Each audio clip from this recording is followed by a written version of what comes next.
अजित गेला माझ्या आयुष्यातून त्यावेळेस मात्र मला अनेक लोक असा मागे मी पॉडकास्ट केले तर पश्चाताप आहे, अमकं आहे, तुम्हाला गिल्टी फील होतंय वगैरे. का नाही गिल्टी फील होणार? जर माझा नवरा गेल्यावर मला त्या बाबतीत प्राधान्य मिळालंच नाही, घरातून सपोर्ट मिळाला नाही, तर मला वाईट नाही वाटणार. त्या काळात आम्ही असे होतो की बाबा हे आम्हाला दैवत होतं ग. बाबांसाठी काहीतरी करायचं हाच उद्देश ठेवून आम्ही ते केलं होतं. तर मीच बाबांना सांगितलं, बाबा चला. मी बाबांना घेऊन गेले. मग बाबांची मीटिंग म्हणजे मी मीटिंग केली बाबांबरोबर. बाबा फक्त बसले होते, आम्ही त्याबद्दल बोलत होतो. आणि मग त्या मीटिंग नंतर असं ठरलं की शाहीर साबळेंचं नाव द्यायचं. हे झालं आणि ते नाव आलं, शाहीर साबळे संकल्पित आलं. आणि माझं नाव फक्त कोरिओग्राफर म्हणून लावलं गेलं. एक तर मला सख्खी आई नव्हती, माझी आई सावत्र होती आणि पण ती वाईट आई नव्हती. She was not a bad mother but she was not mother. म्हणजे ती आई नव्हती, ती माई होती. त्यामुळे काय झालं, तो फरक पडला. म्हणजे आता तुमचं तुम्ही बघा, आमचा काय संबंध, अशी वाक्य ऐकायला यायला लागली. मग असं वाटायचं नको बाबा, त्यांना नाही चालत आहे ना, त्यांना नाही आवडत आहे ना, मग त्या पत्ते नाही न पडलेलं बरं. आणि बाबांच्या पण चेहऱ्यावरती आठा कधी कधी दिसायच्या, त्याच्या तू करिअर करणार आणि तुमची मुलं आम्ही सांभाळायची का, असं.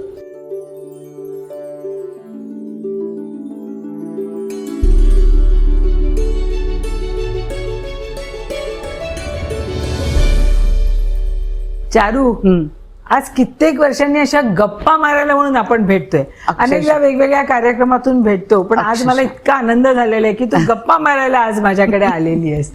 किती वर्ष आपण दूरदर्शन जवळजवळ मला वाटतं एकाच वेळेला लागलो होतो. आणि त्यावेळेला दूरदर्शनची मजा पण काही वेगळीच होती. आपण काय आनंद घेतलाय दूरदर्शनवर. पण मला आठवतं तेव्हा तू तशी मितभाषी होती, जास्त बोलायची नाहीस. आणि आजही इतके वर्ष मी पाहते की तुझं तू म्हणतात ना, तोंड बंद करून सगळं सहन करते.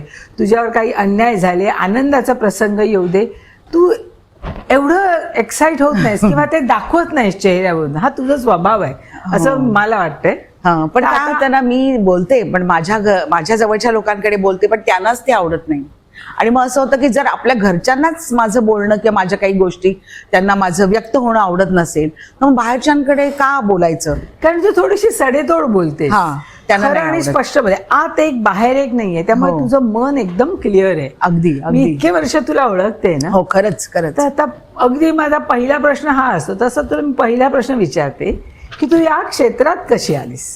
काय तर लहानपणापासूनच म्हणजे ते गोडी आपल्या घरात सगळं वातावरण बाबांच्याकडे असंच होतं ना. म्हणजे बाबांच्या रिहर्सल्स घरी चालायच्या, लोकनाट्याच्या. अर्थात बाबांची इच्छा नव्हती की आम्ही मुलांनी त्यामध्ये यावं, पण तरी पण ना कुठेतरी ते संस्कार होत होते. बरं, मी ना लहानपणी म्हणजे आमच्याकडे तेव्हा त्या टीव्ही नव्हता किंवा फिल्म्स बघायला फारसं कोणी नेत नव्हतं, तरी पण गाणं लागलं ना की मी अतिशय तालात आणि व्यवस्थित डान्स करायचे. म्हणजे माझे हात चुकीचे नाहीत, पाय चुकीचे नाहीत. उलट तो डान्स बघायला सगळेजण गोळा व्हायचे. म्हणजे जे कोणी तिकडे असतील ते सगळे गोळा व्हायचे आणि माझा डान्स बघायचे. तेव्हा सगळ्यांच्या लक्षात आलं की चारूमध्ये हे काहीतरी वेगळेपण आहे जे बाकीच्या कुठल्याच मुलांमध्ये नाहीये.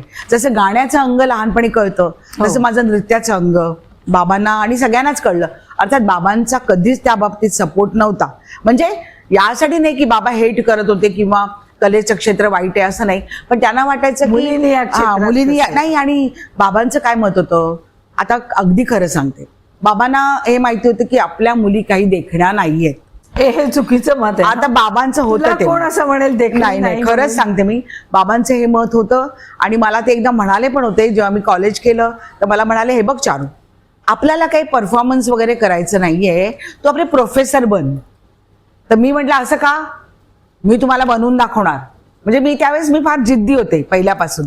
कोणी सांगितलं की असं बाबा म्हणाले तर मी म्हटलं नाही बाबा, मी करणार असं कर. म्हणजे माझं थोडंसं बाबांशी त्यावेळेस वादावादी पण व्हायची या बाबतीत यंग झाल्यावर, की बाबांना वाटायचं नाही आपल्या मुलींनी साधंच राहावं, त्या दिसायला चांगल्या नाही आहेत, काळ्या आहेत आणि इंडस्ट्रीमध्ये कशा देखण्या मुली लागतात, बट ब्लॅक इज ब्युटी. आता ते नंतर सगळ्या, आणि स्मिता पाटीलने तर सगळं बदलून टाकलं. म्हणजे ती माझ्या बरोबरच, म्हणजे माझ्या 2-3 वर्षात ती आधीच टीव्ही सेंटरला पण आली होती. आणि त्यावेळेस तिचा चेहरा बघायला टीव्हीला माणसं बसायची. आणि त्यामुळे मी काही केलं नाही. पण मला असं वाटतं की त्या काळ्या रंगावरचं सावट काढण्यामध्ये स्मिता पाटीलचा फार मोठा हात आहे आणि तिच्यामुळे बऱ्याच मुलींना दिशा मिळाली आहे. अर्थात मी तिच्या पावलावर पाऊल टाकून काहीही केलं नाही. मी क्लासिकल डान्समध्येच गेले पहिल्यांदा, मी तेच केलं आणि नंतर हळूहळू मी या क्षेत्राकडे आले. पण मग पहिल्यांदा मी छबिलदासला नाटक केलं, काय वाटेल ते केलं, साहित्य संघाचं नाटक केलं, त्याच्यामध्ये लक्षा बेर्डे वगैरे सगळे होते. पण ते नाटक माझं खूप गाजलं आणि त्यानंतर माझ्या कॉलेजतर्फे मला क्लासिकल डान्स परफॉर्मन्सेससाठी Spain, Germany, Holland, Switzerland, Rome, Italy, when you know I was just 20 years old. वा. आणि असं मला जायला मिळालं. 2 महिन्याचा टूर होता तो आणि त्याच्यामध्ये मी क्लासिकल डान्स करत होते. म्हणजे मी कुठलंही फोक वगैरे काही करत नव्हते, अजिबात नाही. आणि तिथे भारतीय संस्कृती दाखवण्यासाठी आम्ही चाललो होतो. सेवा निकेतन म्हणून संस्था होती, त्यांच्यातर्फे आम्हाला नेलं गेलं आणि त्यामध्ये मी तो जो मी परफॉर्मन्स करायची तो लोकांना प्रचंड आवडायचा. मला ना म्हणजे त्यांच्या भाषा कळत नव्हत्या पण ते भेटायला यायचे. आमचं इंग्लिशही तेव्हा चांगलं नव्हतं, मराठी मीडियमचे आम्ही, पण तरी पण जेव्हा ते भेटायला यायचे ओ नो म्हणजे असं त्यांच्या भाषेत ते कळायचं. म्हणजे कोणीतरी सांगायचं अप्रिशिएट करतायत किंवा ते असं म्हणतात की how you are talking from stage to us. म्हणजे माझे एक्सप्रेशन त्यांना ते कळायचे की मी स्टेजवरून जे एक्सप्रेशन देते किंवा मी जे काय माझं सादरीकरण करते ते त्यांना कळायचं. You are doing so good. आणि मग मात्र मला असं कळलं की चांगलं आहे. म्हणजे मला ते एक म्हणतात ना एक वाट मिळाली. मला वाटलं आता मी हेच करणार, क्लासिकल डान्स करणार. मग नंतर मी ते करून मी आले मुंबईमध्ये आणि मला अचानक कमला नाटक मिळालं.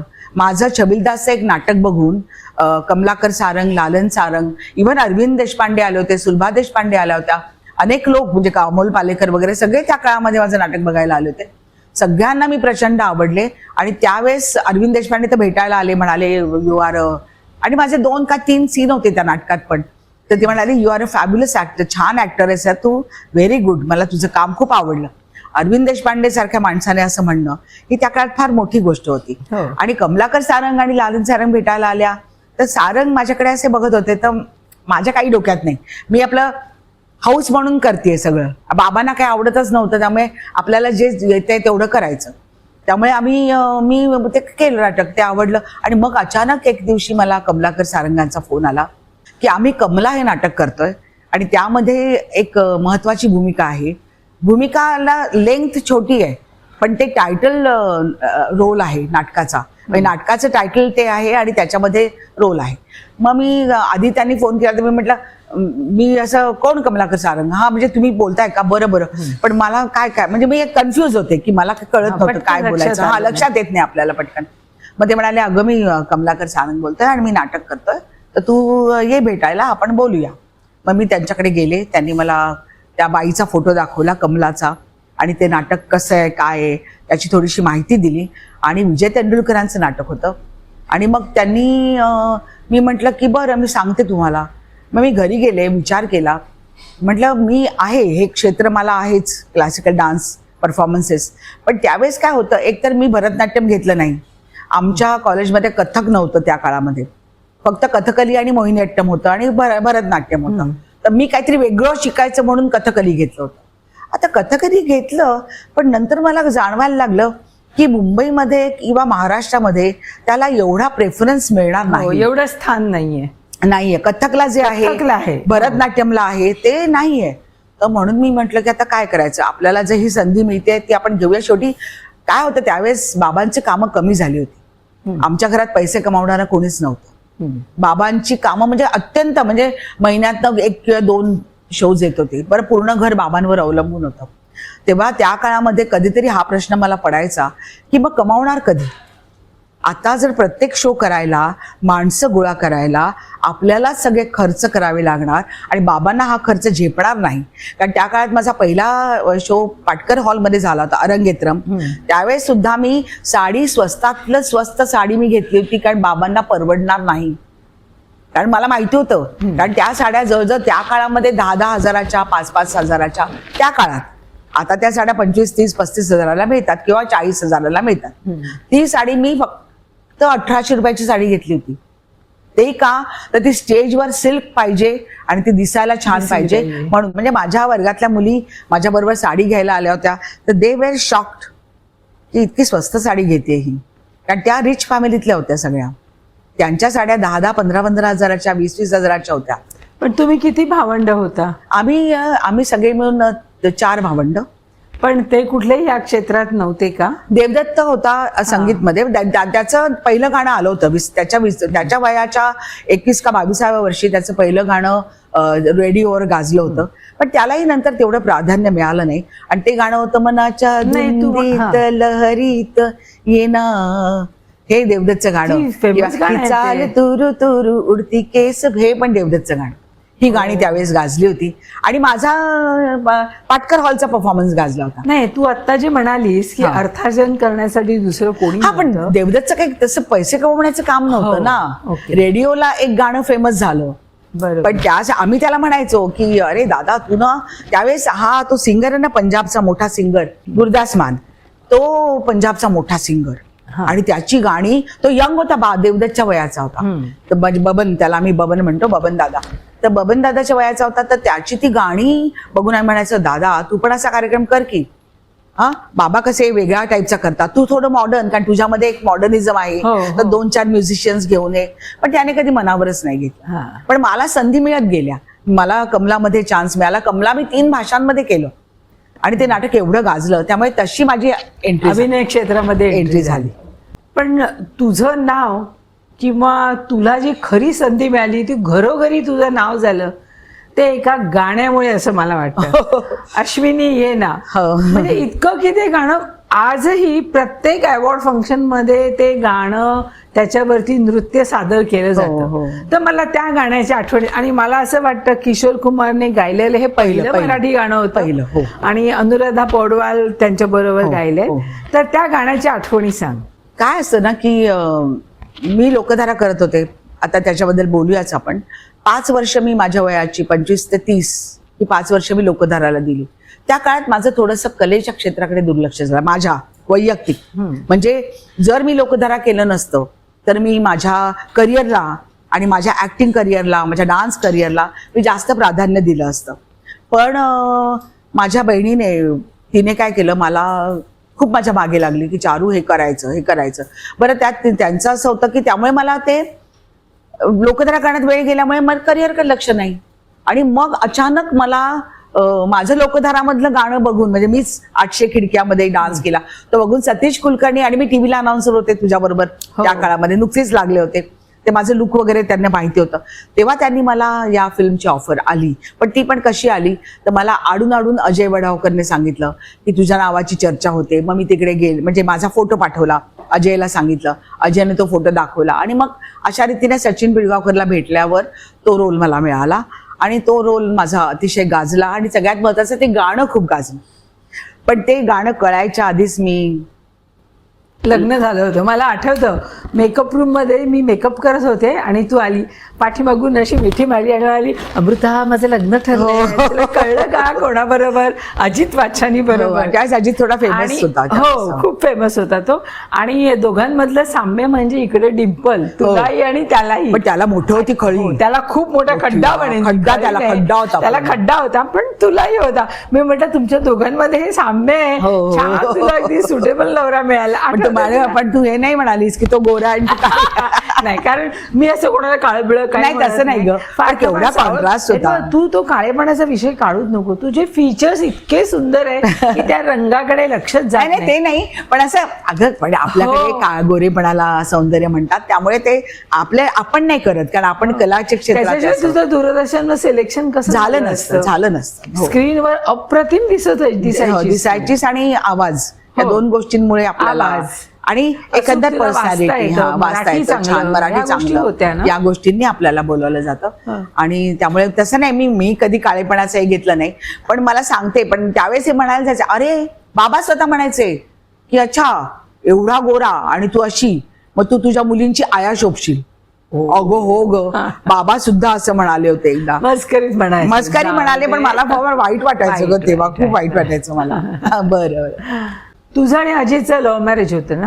हा, म्हणजे मग कुठे भेटलात दोघं? कसं सांग. म्हणजे मी अनेक म्हणजे 2-3 ठिकाणी इंटरव्ह्यूमध्ये मी म्हटलंय त्याबद्दल, पण मी तरी पण सांगू इच्छिते कारण काय शॉर्टमध्ये मी नाटक बघायला गेले होते, पुरुषोत्तम बेर्डेचं नाटक. अजित भुरे त्याचा प्रोड्युसर होता आणि त्याच्यामध्ये रुही बेर्डे, प्रशांत दामले वगैरे ही मंडळी काम करत होती. आणि मला अजित भुरे भेटला टीव्ही सेंटरला. त्याने मला नेमका बघा तोही अजितच, त्याने तो मला टीव्ही सेंटरला भेटला आणि मला म्हणाला, मी माझं आता त्या काळामध्ये टॅक्सी पकडायला किंवा बस पकडायला जाणं तसे मी निघाले होते. तर एकदम म्हणाला, ए चारू, असं लांबून ओरडून, 100 प्रयोग आहे तर तू यायचं बरं का 100 प्रयोगाला, असं करून त्याने मला इन्व्हाइट केलं. तर मी म्हटलं बरं बघेन. त्यावेळेस माझं गंमत जम्मतचं शूटिंग चालू होतं. तर मी म्हटलं जायचं आता बघूया म्हणजे. आणि मी आळशी आहे 1 नंबरची, म्हणजे मी आळशीपणामुळे पण माझं बरंच नुकसान झालंय. तर मी आळशी असल्यामुळे मी म्हटलं कुठे जायचं, काय करायचंय ते, आज जाऊन तरी काय होणार आहे. आणि मी आताही तेच करते पण एकदा. तर त्यांनी मला, मग माझ्या बहिणीने मला, त्यावेळेस माझी बहीण घरी होती, ती मला म्हणाली, ए चारू, अगं तुला माणसं प्रेमाने बोलवतात, तू जात नाही, जा ना. मग मी ते कसं बसं कपडे बदलले, टॅक्सी केली, दरवाजात टॅक्सी उभी राहिली, शिवाजी मंदिरला गेले आणि तिकडे बघितलं तर दुरून तो अजित वछानी, आमच्या कॉलेजचा अरुण गोंदरकर नावाचा आमचा ओळखीचा म्हणजे मित्र आहे, कलिग, त्याच्याबरोबर तो चालत येत होता.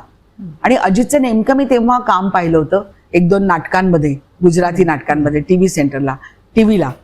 अजितला प्रत्यक्ष कधी भेटले नव्हते, त्यामुळे मला त्याच्याबद्दल एक क्युरिओसिटी होती की चांगला ऍक्टर आहे, हा चांगला ऍक्टर आहे, त्याचं बरंच का, त्याचं बनते बिघडते नावाची सिरियल पण त्यावेळेस ऑन एअर आली होती. तर मला त्याच्याबद्दल एक कुतूहल होतं आणि त्याला भेटायला मिळणार असं करून मी गेले, त्याला भेटले आणि त्यावेळेस आमची चांगली ओळख झाली. मग त्याने मला एकदा फोन केला, मग मी त्याला रिस्पॉन्ड केलं आणि नेमका याला तो टीव्ही माझ्या शूटिंगच्या वेळेला, गंमत जम्मतच्या वेळेला तो मला नेमका त्या SL स्टुडिओला परत भेटला आणि मग कुठेतरी ते क्लिक झालं. मग आम्ही दोघे एकमेकांना भेटायला लागलो आणि मग असं वाटलं ठीक आहे आता करून टाकूया लग्न. आणि अजित म्हणाला ठीक आहे, असं करून ते जुळून आलं आणि within 2 months we got married. हा, कारण तुझ्या करिअरची सुरुवात झाली आणि त्याच वेळेला तुझं लग्न झालं. अगं फिल्म बाहेर याची वाट पण बघितली असती ना, म्हणजे ती तुझ्या पुढे खिळ बसल्यासारखी झाली अक्षरशः, असं मला वाटतं. आणि काय झालं, माझं लग्न झाल्यावर अजितचं करिअर कुठच्या कुठे गेलं ग, म्हणजे तो कुठच्या कुठे गेला, तो घरीच नाही. आणि मला काय करायचंच होतं. बरं, मी माणसांच्या भरलेल्या घरात राहिलेली आणि अजित बरोबर राहताना माणसंच नाहीत आजूबाजूला, कारण त्याची फॅमिली राहते अहमदाबादला, त्यामुळे मला इथे कोणीच नाही. बरं, त्यामुळे मग मला काही कळत नव्हतं काय करायचं. बरं, अचानक माझा संपर्क तुटला लोकांबरोबर, कारण तो एकदम मला काही समजे ना काय करायचं काय. तर त्यामुळे मग मला बरेच प्रॉब्लेम झाले आणि माझं कामही थोडंसं त्या कामावरती परिणाम. तू लग्नानंतर काम पूर्ण सोडलंस की करत होतीस? नाही, काय झालं ना, एक तर लग्नानंतर थोडंसं ऍडजस्ट करण्यामध्ये वेळ जातो आपल्याला. बरं, अजितचं काम सुरू झालं होतं. पहिले 2-3 महिने मी एक सिरियल त्यावेळेस आम्ही करत होतो, ऋषिकेश मुखर्जींची सिरियल हम हिंदुस्तानी. त्यात अजित पण होता आणि मी पण होते. मी मराठी बाईचा रोल, म्हणजे मुलीचा रोल करत होते, बायको, आणि अजित सिंधी नवरा होता. पण त्यामुळे काय झालं, मराठी नवरा बायको, सिंधी नवरा बायको, पंजाबी नवरा बायको असं होतं. तर अजित बरोबर रेणुका इसराणी होती, रेणुका इसराणी, आणि माझ्या बरोबर दिलीप कुलकर्णी होता. त्यावेळेस ते शूटिंग चालू होतं आमचं. पण ते कसं आठवड्यात 1 किंवा 2 दिवस, बाकीचे दिवस अजित मात्र 3-3, 4-4 शूटिंग करत होता. म्हणजे अजित त्यावेळेस मनोरंजन करत होता, आणखीन कुठली तरी एक सिरियल करत होता, आणि शिवाय हम हिंदुस्तानी. त्यामुळे तो आपला आठवड्याचा आठवडा बिझी असायचा. आणि त्या काळामध्ये एका एपिसोडला जवळजवळ 2 ते 3 दिवस लागायचे. त्यामुळे मग ते सगळं बघण्यामध्ये मग मला ते काम करता करता मला दुसरं काही कॉन्टॅक्ट जमला नाही. टीव्ही सेंटरचं काम चालू होतं अनाउन्सर म्हणून, ते करत होते. आणि मग मराठीकडनं काहीच रिस्पॉन्स आला नाही.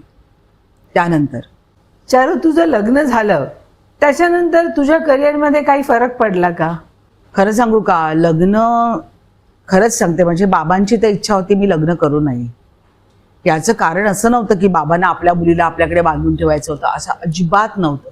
पण जसं जसं बाबा माझी ग्रोथ बघत होते, ज्या पद्धतीने माझं कमला नाटक बघत होते, मी टीव्हीलाच गेले, मी टीव्हीला अनाउन्समेंट करते, बाबांचं नाव मोठं होत होतं ना त्या काळात. त्याच्यामुळे लोकांना, म्हणजे बाबा जे थोडे याच्यात चालले होते, म्हणजे काय म्हणतात त्याला, चारुशिलाचे वडील, विस्मृतीत चालले होते, ते बाबांना पुन्हा एकदा, अरे ही शाहीर साहेबांची मुलगी आहे असं ते बोलणं होतं ना, मला माझ्या मुलीच्या नावाने किंवा मुलाच्या नावाने ओळखलं जावं. बाबांची पण ती इच्छा असेलच ना, त्यामुळे ते त्यांना वाटत होतं की मी लग्न करू नये. त्याचं कारण असं की त्यांना हे माहिती होतं की मी फोकस्ड आहे करिअरवर आणि माझं इथे तिथे कुठेही लक्ष नसायचं. जे काम घेतलं हातात ते सिन्सिअरली करणं आणि छान करणं, त्याला पूर्णत्वाला नेणं आणि त्याला पब्लिसिटी मिळणं, हे सगळं माझ्या बाबतीत घडत होतं. त्यामुळे बाबांना कळत होतं की आपल्या घरात ही एकच मुलगी अशी आहे की जिच्यामध्ये हे गट्स आहेत, हिच्यामध्ये हे पुढे नेण्याची क्षमता आहे. आणि त्यामुळे त्यांना असं वाटत होतं मी लग्न करू, म्हणजे हिने लग्न केलं तर हिच्या करिअरवर आमच्या घरामध्ये तोपर्यंत माझ्या आत्या किंवा आमच्या फॅमिलीमध्ये माझ्या दोन्ही बहिणी, त्यांच्या बाबतीत असे किस्से घडले होते की त्यांची लवकर लग्न केली गेली आणि त्यांच्या आयुष्यात प्रॉब्लेम्स झाले होते. म्हणजे बरेच, आता ते डिटेलमध्ये बोलायला नको कोणाच्याबद्दल, पण त्यामुळे पण बाबांना वाटायचं की लग्न आपल्या मुलींना धार्जिणं नाहीये. आणि बाबा फार ओपन माइंडेड होते. त्यांना असं वाटत होतं की नाही, तुला पाहिजे तर आणखीन काही वर्षांनी एखादा छान मुलगा तुझ्या आयुष्यात आला, उशिरा कर, नाही लग्न केलंस तर एक छान, म्हणजे अक्षरशः आता ते लिव्ह इन वगैरे म्हणतात ना, तर he was ready for that also. सुधारलेले होते, खूप सुधारलेले होते. म्हणजे मला त्यांनी नकळत ही हिंट दिली होती. पण आपले संस्कार ग, आणि अजित आला समोर आणि मला असं वाटलं की काय माहित नाही, म्हणजे मला का झालं असं. आणि माणूस फार चांगला होता. सगळ्यात महत्वाचं होतं की Ajit was a great human being. आणि त्यामुळे लग्न केलं, पण त्याचा परिणाम नक्कीच झाला, वाईट परिणाम झाला. पण त्याने कधी तुला अडवलं का की तू सिनेमात काम करू नको किंवा बाहेर या मीडियामध्ये काम करू नको? अडवलं नाही ग, पण काय झालं माहितीये ना, प्रोत्साहन पण नाही दिलं. कारण तो थोडा पॉझिटिव्ह होता. मी आता तो गेलाय म्हणून म्हणत नाहीये, हे मला त्या काळातच कळलं होतं. पण शेवटी त्याचं का इतकं चाललं होतं. बरं, माझ्या मनात असा विचार यायचा की मी घराबाहेर पडले तर त्या काळामध्ये 2000 पर डे, 3000 पर डे, आणि अगदीच टॉप लेवलचं नाव असेल तर 5000 पर डे, असा त्या काळात रेट होता मराठीमध्ये, समजा मराठीत काम केलं तर. आणि म्हणजे रेट म्हणजे त्या अर्थाने, पण असे पैसे मिळायचे आपल्याला कामाचे, मोबदला असा मिळायचा. पण तेच तर अजितच्या बाबतीत उलट होतं. त्याला 25,000 पर डे, 15,000 पर डे. म्हणजे छान तू सुखात राहत होती. नाही, आणि मग त्यामुळे मी म्हटलं मी जायचं, त्याचं तोंड वाकडं होणार, बरं त्यात मी कमावणार काय? काहीच नाही. मग एवढं करून सुद्धा तो दुःखी राहणार किंवा तो अपसेट राहणार. त्यापेक्षा आपण, आणि मुली होत्या, मुली झाल्या होत्या, त्यांच्या सांभाळ. आणि त्याची फॅमिली इथे राहत नव्हती. त्याची फॅमिली फार ओपन माइंडेड होती. ते जर आमच्याकडे राहिले असते ना तर मला खूप मदत झाली असते, माझं करिअरही झालं असतं. पण ती फॅमिली इथे नव्हती. बरं, बाबांच्या फॅमिलीकडून थोडाफार सपोर्ट होता, पण टोटल सपोर्ट द्यायला कोणीच तयार नव्हतं, कारण सगळेच बिझी होते. नाही, परंतु नॉर्मली कुठच्याही मुलीला आई खूप सपोर्ट करते, खूप पाठीशी उभी राहते. तसं तुझ्या पाठीमागे नाही. आता मी माझ्या मुलीला सपोर्ट करते टोटल. म्हणजे माझ्या घरात काही वस्तू आली की पहिली माझ्या मुलीकडे, मग ती लगेच. असं माझ्या बाबतीत नाही घडलं. एक तर मला सख्खी आई नव्हती, माझी आई सावत्र होती, आणि पण ती वाईट आई नव्हती. She was not a bad mother, but she was not mother. म्हणजे ती आई नव्हती, ती माई होती. त्यामुळे काय झालं, तो फरक पडला. म्हणजे आता तुमचं तुम्ही बघा, आमचा काय संबंध, अशी वाक्य ऐकायला यायला लागली. मग असं वाटायचं नको बाबा, त्यांना नाही चालत आहे ना, त्यांना नाही आवडत आहे ना, मग त्या पत्ते नाही न पडलेलं बरं. आणि बाबांच्या पण चेहऱ्यावरती आठा कधी कधी दिसायच्या, त्याच्या तू करिअर करणार आणि तुमची मुलं आम्ही सांभाळायची का, असं. त्यामुळे मग तेव्हा मग मला असं वाटलं की कोणावरती बर्डन म्हणून आपल्या मुली टाकण्या, पण त्यांनी प्रेम केलं माझ्या मुलींवर, सगळं केलं, पण कुठेतरी ती भावना, आणि मी ओव्हर सेन्सिटिव्ह आहे, मला ना लोकांच्या डोळ्यातले छोटे छोटे भाव पण कळतात, आणि मला मॅनिप्युलेट करता येत नाही. मला स्ट्रेट फॉरवर्ड असल्यामुळे मला मॅनिप्युलेशन जमत नाही. त्यामुळे मग मला असं वाटलं की नाही आवडत आहे ना, मग आपण दूर राहू. मग ऑटोमॅटिकली माझा स्वभाव थोडासा पाठीमागे. स्वभाव म्हणण्यापेक्षा मला असं वाटतं की तुझ्या करिअरला जेवढं सक्सेस मिळायला हवं होतं किंवा यश मिळायला हवं होतं तेवढं आलं नाही, आणि त्यामुळे लोक एका उत्कृष्ट अभिनेत्रीला मुकले असं आपण म्हणूया. कारण चांगल्या भूमिका आल्या असतात तर मी खरंच. मला आठवत तुझं तो भस्म चित्रपट, हो, तर त्यामध्ये तू इतकं अप्रतिम काम केलं होतं. अशोक सराफ यांचं काम अतिशय सुंदर होतं. सुंदर. त्या चित्रपटाच्या काही आठवणी सांग. हा, काय सुंदर फिल्म होती. आणि सगळ्यात महत्वाचं ना, पुरू बेडे हा अत्यंत वेगळ्या टाईपचा डिरेक्टर आहे. त्यांना, आणि तो अत्यंत प्रेमळ आणि खूप म्हणतात ना की खूप सेन्सिबल आणि म्हणजे अत्यंत त्याला पूर्ण माहिती, पुस्तक हातात घेऊन त्याने फिल्म केली आहे तयार. उत्तम बंडू तुपेंचं पुस्तक हातात घेऊन, असं स्क्रिप्टिंग नाही, त्याच्यावर त्याने सगळं लिहिलं होतं, मला काय करायचंय, मला कुठले सीन कसे पाहिजेत. आणि अशोक सराफला सुद्धा आणि मला सुद्धा तशाच पद्धतीने, हा फक्त एखादा स्पेसिफिक सीन असला ना की तो पूर्ण लिहून काढायचा आणि तो आम्हाला द्यायचा. बाकी सगळं त्याने फिल्म म्हणजे फिल्म म्हणून दाखवलं होतं, पिक्चर म्हणून दाखवलं होतं. त्याने डायलॉग बाजीवर जास्त हे नव्हतं ठेवलं त्या फिल्मला. तर मला सांगायचा मुद्दा की हे जेव्हा आम्ही भस्म करत होतो तेव्हा ते कॅरेक्टर आमच्या इथे भुतिया असतो, तो अशोक सराफचं कॅरेक्टर. त्याला 3 का 4 तास लागायचे मेकअप करायला अशोकला आणि तो गेटअप घ्यायला. आणि मग तो गावागावात फिरतो आणि तो आपले त्यांनी स्वतः काही कमवायचं नाही, त्यांनी कुठलेही कष्ट करायचे, हेच कष्ट त्यांचे की गावात फिरायचं, भिक्षा मागायची, कावळे मारायचे, खायचे, नंतर जे करतात ना, जाळतात ना जी आणि तिथे ठेवतात ना तिकडे प्रेतांकडे, तर ते खायचं. अशी ती जमात आणि त्या जमातीमधले आम्ही लोक. तर त्याच्यामध्ये तो भुत्या मात्र ना सुधारलेला असतो मनाने. त्याला असं वाटत असतं की माझ्या मुलांनी शाळेत शिक्षण घ्यावं, असे केस, आणि हा त्यांनी केस कापायचे नाहीत भुत्याने, म्हणजे मुलांनी पण कापायचे नाहीत, असा नियम होता. आणि याची इच्छा होती, भुत्याची इच्छा असते की माझ्या मुलांनी शाळेत शिकावं, माझ्या मुलीने लवकर लग्न करू नये. आणि ही बाई मात्र त्याला विरोध करते. ती म्हणते की नाही, मला आपली प्रथा आपण पाळायची, आपलं काम काय आहे, आपण माणसांना हे करायचं, त्यांच्या प्रेतावरचं लोणी खायचं, आपण त्यांना जे ठेवतात ते आपण खायचं, आपण भिक्षा मागायची, आपण केस वाढवायचे आणि मुलीचं लवकर लग्न करून द्यायचं, असं नाही. असं तिचा तो भडास, कारण ती एकदम ती संस्कृती जपणारी, कट्टर या बाबतीत. आणि तो म्हणायचा नाही, माझ्या मुलांना मी शाळेत पाठवतो, केस कापायला लावतो, भादरून टाकतो केस त्यांचे सगळे. तर तसं ते कॅरेक्टर होतं. आणि त्यावेळेस माझी ती भूमिका खूप आवडली आणि ऑफकोर्स त्याच्याबद्दल मला स्टेट अवॉर्ड मिळालं बेस्ट ऍक्ट्रेसचं. त्यामुळे ती फिल्म, त्याला बाकी काही जास्त हे नाही मिळालं, फिल्मला पण मिळालं अवॉर्ड. सामाजिक. तू कोरिओग्राफी पण केली आहेस ना? हो, मी 2-3 फिल्मचा कोरिओग्राफी केली. आणि त्याच्यात मी आपल्या राजू फिल्म, त्याच्यात मी 2-3 आणखीन फिल्मला केली होती, पण राजू फिल्मला मला एका डान्सला मला बेस्ट कोरिओग्राफरचं पण स्टेट अवॉर्ड मिळालंय. म्हणजे म्हणतात ना, 4 फिल्म्स केल्या, त्याला अवॉर्ड मिळालं, स्टेट अवॉर्ड मिळालं, राज्य सरकारचं शासनाचं अवॉर्ड. आणि 2-3 कोरिओग्राफीच्या फिल्म्स केल्या, त्यालाही सुद्धा मला राज्य शासनाचं अवॉर्ड मिळालं. तर असं म्हणजे आहे त्याची नोंद. तू मोजकच जरी काम केलं असलंस तरी त्या इतक्या ठळक भूमिका केलेल्या आहेत, त्यामुळे तू लोकांच्या लक्षात अजूनही आहे. हो, थोडस. आणि फक्त मला काय वाटतं की लोक तुला अजित वात्स्यायनाची बायको म्हणून जास्त ओळखायला लागली लग्नानंतर. अगदी. आणि चारुशिला साबळे हे नाव पुसलं गेलं. खरं तुझं नाव खूप झालेलं आहे ते लोकधारामुळे. मला म्हणजे आठवतंय की आपण तिथे दूरदर्शन मध्ये बसलेले असताना सुद्धा तू सतत त्या लोकधाराविषयीच विचार करायची, त्याचाच अभ्यास करायची आणि तीच मेहनत करायची. परंतु तेवढं तुझं नाव पुढे आलं नाही असं मला वाटतं लोकधारासाठी. नाही, काय झालं माहिती? हा, बरोबर आहे तुझं, अगदी बरोबर आहे. आणि कधी कधी मला त्याची खंतही वाटते, मी खोटं नाही बोलत. माझ्या वडिलांच्या नावावर ते कपवलं गेलं याचा मला आनंद आहे. पण खरं सांगू का, बाबांचं कार्य एवढं मोठं आहे. शाहीर साबळे हे नाव पद्मश्री होल्डर, लोकधारानंतर त्यांना ते मिळालं.